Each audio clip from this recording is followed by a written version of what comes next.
Hey everyone, welcome back to our channel. If you're new here, please hit the subscribe button if you want to see more of our videos. In today's video, I'm going to be running you through step by step what to do once you receive your Sitting Pretty halo in the mail. So it comes in a box like this, and when you receive it, you will notice that you get a tail comb, and the halo comes in the box like this with instructions.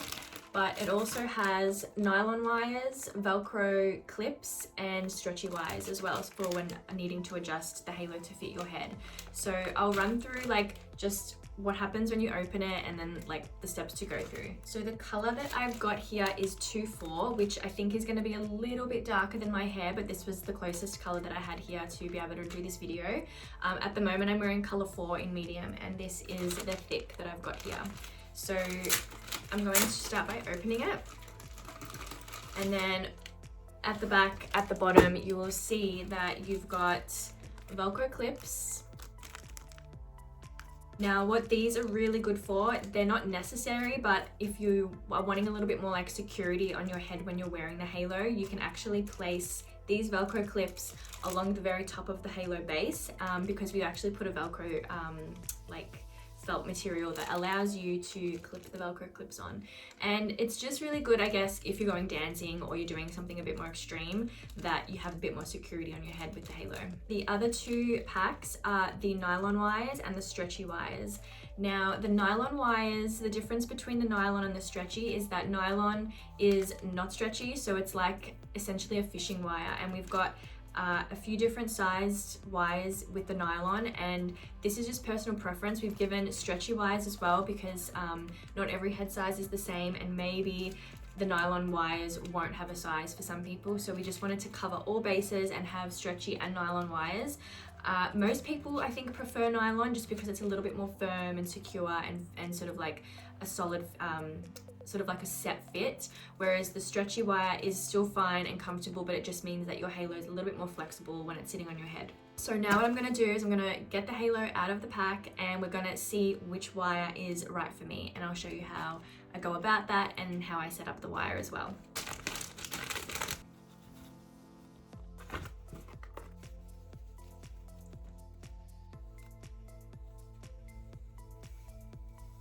Okay, so from here, I guess the first step would be to check that your hair matches. So as I mentioned, I think my hair is going to be a little bit darker, but I think it's still blending. So this is a really good example of how even if your hair is a little bit a shade off, how the halo can still match anyway, because once it's underneath your hair, sort of blended in, styled and cut and stuff, the colors just end up integrating into each other anyway. Okay, so I just took off my halo, and now I'm going to check again if the color's a good match. So I feel like it is. I feel like it's pretty good. And so the halos come with a wire already on them. So the first step is to just pull the lace a little bit, just because it's been wrapped up for a while and you want to stretch that out. And I'm going to check that this wire fits me first, because it might, and that means I won't have to change to the other wires. So I place the halo on my head, and I'm going to put the wire about 2 centimeters or so away from my hairline. Hold the sides still and then push the back down. Okay, so this is actually a pretty good fit straight off the bat. But as you can see, it looks a little bit strange. So first I'm going to show you what to do if the wire doesn't fit your head and how to change it. So this is what the halo adjustable system looks like.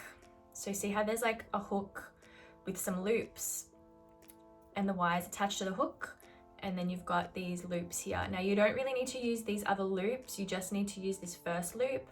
And what you want to do to take it off is just unhook this like so, pull it out, and then do the same thing on the other side.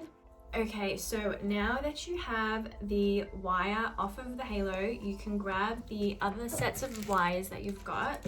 So whether you're wanting to use the stretchy or the nylon, I advise that you start with nylons and just see what sizes are in there first, and then you can always move on to stretchy later if you need to. In the nylon wire bag, we have many other nylon wire sizes, and it starts from extra small all the way up to extra large, and we've got all these, it sounds like extreme, like extra small size head, but it's just because we needed to have so many different size wires, and that's what we've named them. So let's give you an example of an extra small wire, and I'll show you how it would be too small for my head. So again, to put the wire back on, you want to push that through that loop and hook it onto that first notch, like so. Okay, so let's see how this one fits now, being that it might be too small for my head. Again, how you check is you place the wire about 2 centimeters away from your hairline, hold the side still, and push the back down. And yeah, I can feel that that is super tight now, because see how it's just not wanting to, I mean, like if I really push, I can do it, but that's really tight on my head, and that's going to be really uncomfortable and painful. So definitely too tight. So I am now going to switch back to my other wire, and I'm going to run you through the steps of how you know that your halo is sitting in the correct position. Let's start with how to put it on. So I hold the halo like this, I swing it around like that, place it about 2 centimeters away from my hairline, hold the side still. And the reason you hold the side still in this position is because if you don't, then sometimes the halo can slide, and then you end up with the halo in a position that isn't really going to work on your head. So you need to make sure that it's sitting on the correct angle, and this is how you do that. So hold it still and then push the back down like this, and you'll see that it's sitting perfectly under my occipital bone. So the occipital bone, in case you don't know, is that bone that is sticking out at the back of your head, and there's kind of like a little groove underneath, and the halo sits so perfectly under that, and that's kind of what locks it into place. So as long as the wire is about 2 centimeters, you know, give or take, away from your hairline, the sides are above your ears, so like the very top of the halo is sitting above your ears. You can obviously still have the hair over your ears, like that's correct, but you don't want to have too much space, obviously, where the halo is dangling around your ears, because then that means it's too big and you need to change the wire size, because that'll be annoying. And then the back is just nice and snug underneath the occipital bone. Something to keep in mind for knowing if your halo is fitting you properly is you want it to feel comfortable but secure. So you don't want it to be too tight where you can tell it's going to kind of like hurt after a while. You want it to be comfortable, a little bit loose. Like it doesn't matter if it's not super tight. Like I like to wear mine a little bit loose actually, because I feel so comfortable in my halo now. I know it's not going to move. I know exactly where it needs to be sitting. So even if it's a little bit looser, I feel like it's kind of like wearing a baggy jumper, you know, when it's comfortable.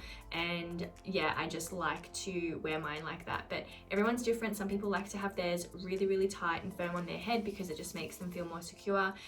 It is personal preference. There's no right or wrong way to wear the halo in that sense. So just have a play, see what feels right for you, and yeah, you'll get the hang of it eventually. So there are 2 ways that you can do this. You can put the halo on like I've just done and actually start pulling your hair over the top with the tail comb like this,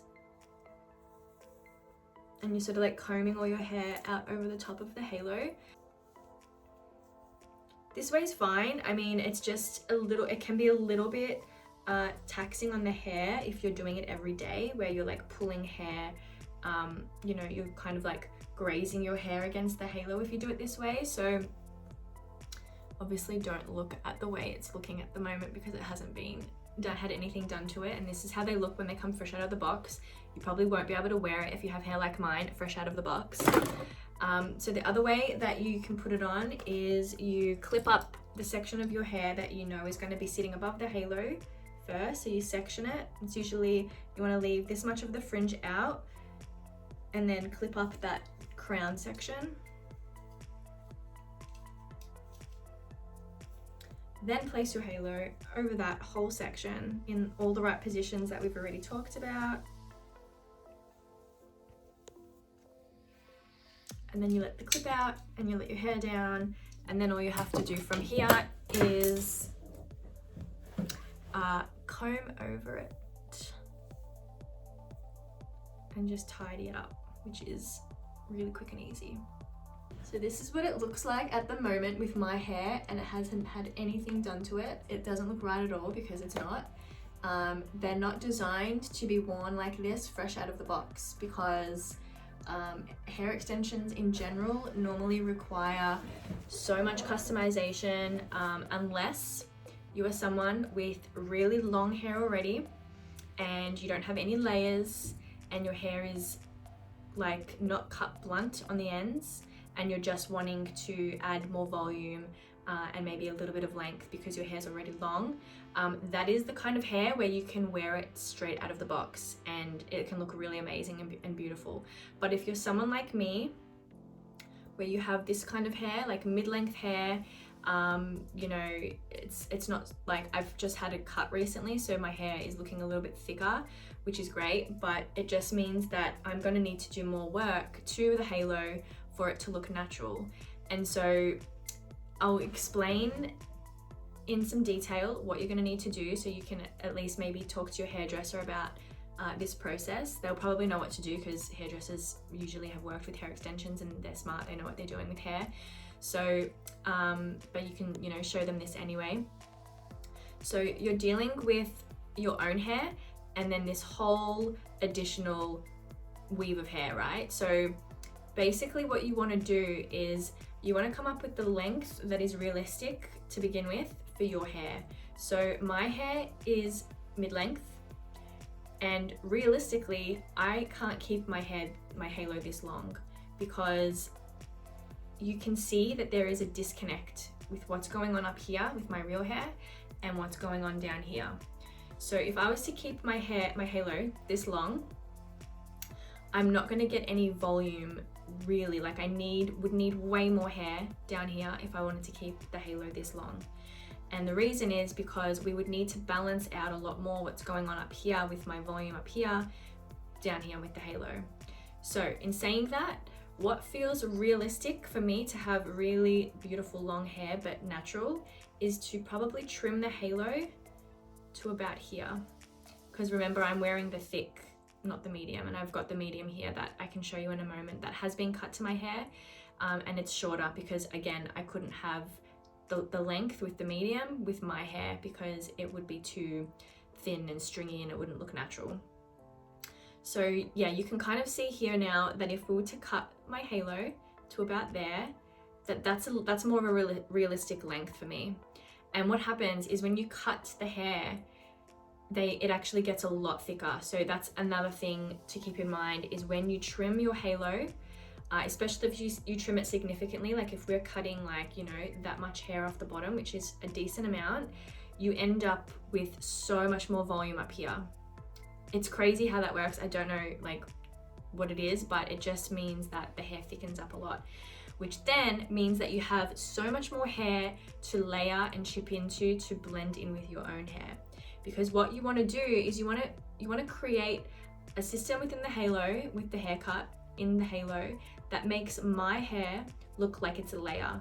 So then you want to create more layers in the halo as well as around the face. So you would get the very front of the halo here, and you would continue on cutting layers around the face so that it blends in with my natural hair.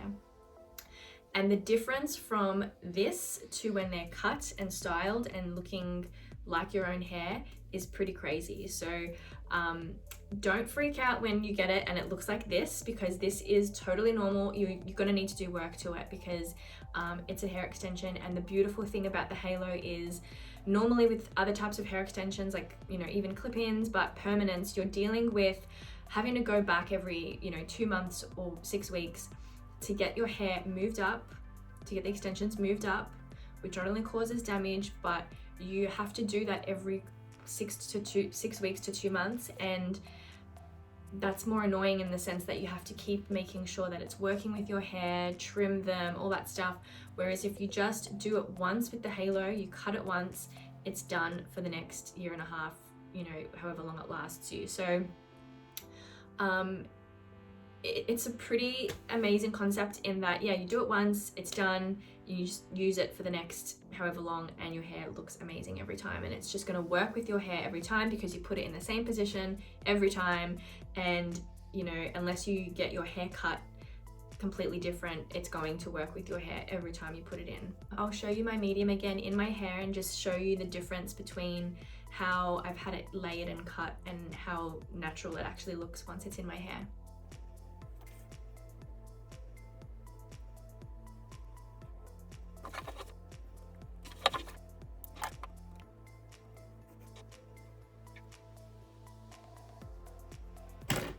Okay, so this is my halo, my medium halo in now, and I think that this looks super natural because I've had it layered and cut. So that is my hair there, right? So this is, I'll show you the layers on the sides first because this is like really good. So this is all my hair, but this here is the halo. So see how there's been like a layer cut into the halo to continue on my layered look. And then there's also been layers cut throughout here as well. So my hair, the way it's sitting like this, just looks like a layer because there's all these other layers through here. And for me, I think that, you know, this is enough length for me right now. I don't want, so that's the end of my hair there, and you know, I'm getting a good 2 to 3 inches of length with the medium, which is what the medium's designed for. There's only 100 grams of hair on the medium, and that's because it's designed to be cut, you know, not that much longer than your own hair, like just, yeah, like 3 to 4 inches longer. And the thick has 160 grams. That's designed if you want more length than that. So you have to really judge when you're getting your hair trimmed how much you need to take, and it's always better to start with less. So just trim, see if that works. If it doesn't, if it's still looking a bit thin and you need to trim it more, then trim more. You can always do it that way. And then the fine halo is 60 grams, which ideally is used to cut to the same length as your own hair, or if you've got really thin hair, you can usually get a little bit more length out of that one too. But that one is, yeah, designed mainly for volume, just because it's only 60 grams and you don't want too much hair when you're cutting it to the length of your own hair. You want a really nice natural amount, and that's why 60 grams is actually so perfect for that. I love wearing my fine because it just gives me a totally different look and super natural. No one ever knows that I'm wearing anything, whereas, you know, obviously if I wear my medium, sometimes people are like, oh yeah, you're wearing your halo because your hair's longer today, but the fine halo is amazing because no one ever notices that. We don't recommend you cutting them at home on your own, but if you do decide to do that, we have got some videos that show you how to do that. Just be really careful because, you know, you're dealing with hair that doesn't grow back or anything. So it's better to take it to a hairdresser if you can. But yeah, I hope this video helps you if you're new to getting a halo and this is your first time unboxing it. It's super simple. Once you get the hang of it and you get used to the feeling of it being on your head, you will feel like it is so comfortable and you'll forget you're even wearing it. So don't worry, it just takes a little bit of getting used to in the beginning, and once you take it to your hairdresser and have it cut in and everything, that will be really, really good too, because it'll just look so natural. And if you have any other questions, absolutely get in touch. Let us know in the comments below, and hit the subscribe and bell notification if you liked this video and if you want to see more. And we'll see you next time. Thanks guys. Bye.